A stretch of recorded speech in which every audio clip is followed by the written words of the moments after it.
the time has come for me to do something that I fucking absolutely hate, which is do maintenance. But there's also cool things that come along with maintenance. So I guess I won't hate it as much because we have a lot of shiny stuff, but then also a lot of boring stuff. Like this section right here specifically is just all boring shit. Like a timing chain guide, oil filter housing, all the gaskets, seals, filters, mass airflow sensor. Yes, the car has a bad mass airflow sensor. But besides that, everything else is kind of cool and shiny. So if you can't tell, there's a bunch of CSF going on here. We have a really shiny CSF heat exchanger that you barely see, but it's shiny. Comes with a rock guard as well, so you can protect the fins. Then we have a DCT oil cooler to keep the temps down. Then we have a regular oil cooler with a rock guard as well, which goes underneath the car. Bigger capacity, more oil, more power, baby. Then we have the centerpiece, which is actually the shiny piece that you see. Black CSF charge cooler, which we're gonna replace this garbage. I wouldn't say garbage, it's just not very pretty looking CTS charge cooler with this. Probably, I would say, the best charge cooler out there for F8x platform. And then we have the new product that they just came out for the F8x chassis, the auxiliary radiators for your sides. So one goes on this side and one goes on the other side. This is like the most recent thing that they came out with, so we're gonna test it out and see how the car runs with these versus just the stock ones. And then we have the Burger Motorsports large capacity DCT pan. I'm only doing this because we are servicing the DCT. We have the filter. We have the filter again, because there's two. And then we have Pentosan FFL4 DCT fluid. So there's 7. I might need 8. I don't know. We'll see. And then we have differential fluid, because again, I don't know if the car has been serviced as far as the differential. And along with that, we have differential brace, bushings, because the bushings are bad. And then along with the maintenance, we have the ATH 4-pin crank hub, which you know S55s are well known to spin it, and then your valves meet their friends called pistons or something else. I don't know. And then to go along with all these cooling mods, we also have a Mosselman thermostat. We have a catch can setup, and we have inlets, because I know stock factory inlets have the tendency of leaking at the connection on the turbo side, which is here and here. And then we have a cool carbon fiber cover, I guess. Besides that, the only thing we're missing are 2 things, which is new intakes and new charge pipes. But I'm pretty sure by the end of this series, which is going to be probably multiple videos, we're going to have the intakes and the charge pipes, which you guys will see in the later videos. As far as this process goes, we're probably going to tackle the easiest first, which is going to be the DCT trans pan. I'm not going to show you guys the full I guess install. It's more going to be like run through it real quick and then show you guys what the final result looks like. I'm only going to install it. I'm not going to put fluid in it because until I have everything done, I'm not going to put any kind of fluid in the car. To do the DCT pan, very self-explanatory. Drain fluid, remove bolts on the pan, put the new pan on. As you can tell, this pan is very thin compared to the one that we're putting on, which is a lot thicker, so it's going to hold a little bit more fluid. After we finish that, we're probably going to take off the factory oil cooler. If you can't tell, we already took off some of the stuff like the under tray and things like that because that shit's just boring as fuck. You don't need to see that. So we're going to take off the oil cooler, but we're not going to install the new one because everything up front on the car has to come off. You do the crank hub and the heat exchanger, so I might as well just remove the whole entire front end. So to remove the whole front end, obviously we got to remove the bumper, all the shit behind the bumper, and then we got to remove the heat exchanger, the side radiators, the DCT cooler. Like I mentioned before, the oil cooler will be already off. And once we have everything off, we'll have a little bit more space to do the crank hub, and I can actually see straight and drill it a lot easier because you do have to drill the crank. Yeah, sketch. But it's okay. I've only done like 10,000 of those. Once we finish the crank hub, we're going to go ahead and put the subframe back in because the subframe does have to come out in order to take off the oil pan. We're going to put the subframe back in and then brace the motor so we can tighten the crank bolt because it has to be tightened to like, I don't know, Hulk 400 foot-pounds or something like that. And then probably the last thing we're going to take care of is going to be like the differential stuff. So pretty much the first few steps are going to be engine, transmission, or transmission, engine, and then the rear end. And to do the rear end, you have to remove the exhaust and remove the drive shaft to get to this guy right here, because that needs to be replaced. Well, no, actually, the bushings have to be replaced on this, and then this back piece gets replaced with the Turner blue brace, and then you add another bushing in the back. So the reason why I'm doing this is because this bushing is cracked and the front bushings are on the way to leave the chat as well. And I get to service the diff because she do be leaking a little bit, so I need to order some axle seals and probably pull the axles out. Not fun. Just for size reference, this is the new billet piece. This is factory. There's like no girth, like barely any. So definitely getting a lot more fluid capacity and cooling. I already took off the filter, and surprisingly it was actually pretty clean in here. There wasn't any, caca shit in there. So it really didn't need a fluid change, but it's not like I have x-ray vision and I can fucking see in there. So we're just gonna slap this new piece on, and then we'll show you guys the final result of this. All right, if you guys can't tell, it's another day. I showered, new haircut.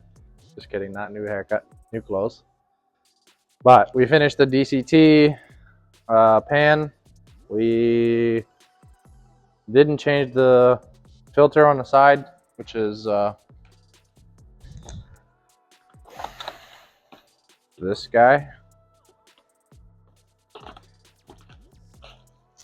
The reason why is because the snap ring wouldn't come off, so I need a snap ring tool, which I don't have. Well, I do have it, but somebody's borrowing it. So until I get it back, I'm not going to touch it. But that's the last thing for the DCT, or the whole trans, I should say. I'm going to show you guys the pan later on, because we do have to take apart everything up here. So as far as taking everything apart, we got to take off the carbon brace, the centerpiece to this engine bay, the aluminum brace here, and then the plastic piece here. So once we take those off, then we can start taking off the intakes, charge cooler, the charge pipes, and the valve cover, and also remove the oil filter housing, because I do have to change the gasket on the oil filter housing, and then we got to install our brand new shiny Muscleman thermostat. And thanks to the previous owner, he stripped the bolt here, and he stripped the bolt here, so there's a bolt stuck in there. I don't know what I'm gonna do yet with that one. This one I might be able to extract. If not, we have to buy a new radiator support, which is $100. Not a big deal, but I ain't trying to spend money on this ugly ass piece. So I'm gonna take this stuff off, and then we'll show you guys what it looks like afterwards. So kind of went ahead and skipped a couple steps here. We have no intakes, no charge pipes, and no core support. The bolt is definitely stuck in the core support, so I'm gonna have to get a new one. Whatever, I guess. To take this guy off, I'm gonna have to drain the coolant, and we're also gonna just go ahead and remove the front bumper while we're doing the coolant stuff. And then once we get the bumper off and drain the coolant, then I can take this off so I don't drip a bunch of coolant all over the intake manifold, make a mess, and blah blah blah. And then once that's done, we need to remove the valve cover so we have access to the cams, and then we can put the car to TDC position and then lock the cams, and then we'll remove the timing chain. Yes.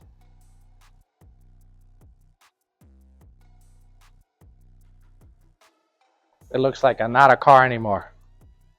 So there's definitely a lot of shit you have to remove up front to get to the heat exchanger, the radiator, and in our case everything else, because we're removing the whole entire cooling assembly. The only thing that's staying is going to be the AC condenser.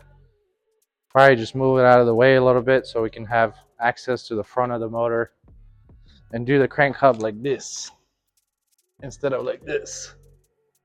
So we're just going to continue with what we're doing as far as removing this chassis brace, the heat exchanger, and then the radiator, all the hoses, the oil cooler. As you can see, lots of caca in here, and there's more shit underneath this, which is probably from like 2015 when the car was made. So we'll make sure to clean all that up. All right, so we have everything off in the area where we're going to be working in, but we have this nice, condenser in the way. So decided to use our handy dandy machine that, I paid a lot of money for no reason to use, since this F80 has R134 and that machine does R134. Might as well take it out, remove the condenser, so we have all the room in the world up front, and then once we're done, we can just recharge it with new fluid and probably fill it up all the way, because I know the AC system most likely is not to its full potential, I guess you can say. We do have to remove this heat exchanger up front, which is the part that gets replaced with that beefy boy over there. And then after that, we need to do everything up top to get it prepped for the crank hub. So we got everything off, pretty much.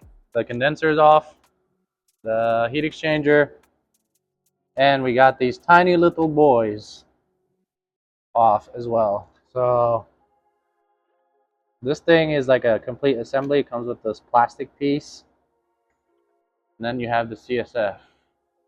So as you can see, the CSF one is definitely a little bit bigger, and it definitely looks nicer as well. It is a little bit thicker. You just can't tell because of the plastic piece on this. And then on the front, you have nothing here, so half of the fins on them are just bent.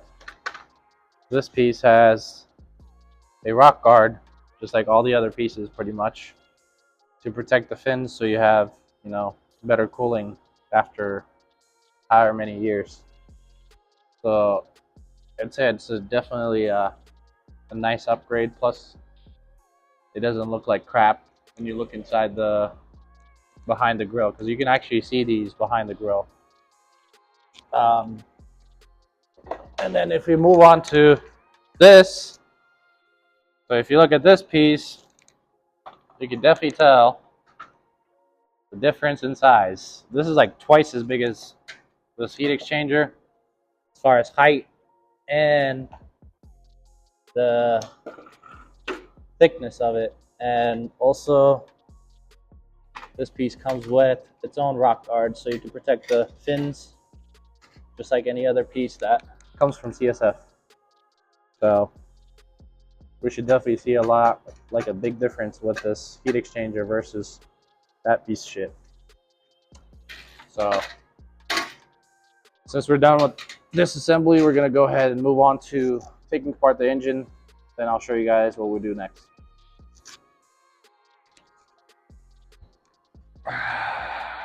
So this is part of the tool that goes, can't really explain how, but it goes inside the motor hole that locks the flywheel. And this is what's left of it. So we have a piece of this stuck in the engine, and it's holding the flywheel.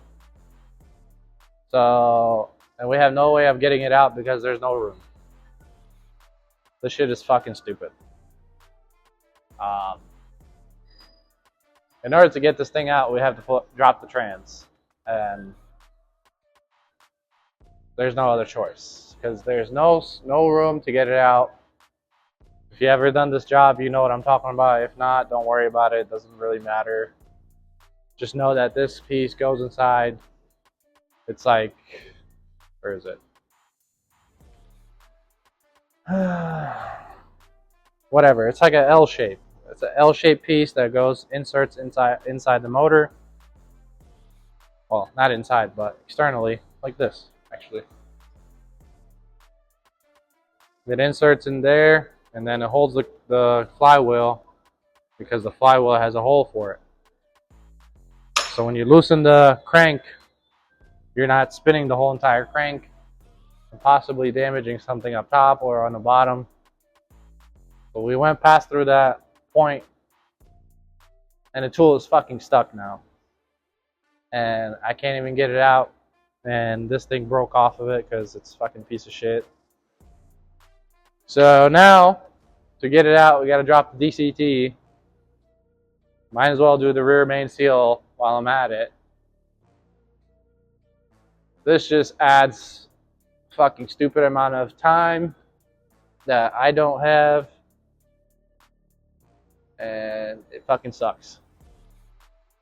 What did we learn today? Buy the fucking right tools. Because I typically use a different tool to hold the flywheel, like a flywheel holder, but I don't have that right now. And I try to use whatever tool that's provided with the timing kit, and obviously it's a piece of shit. And now I'm gonna pay the consequences of removing the whole fucking trans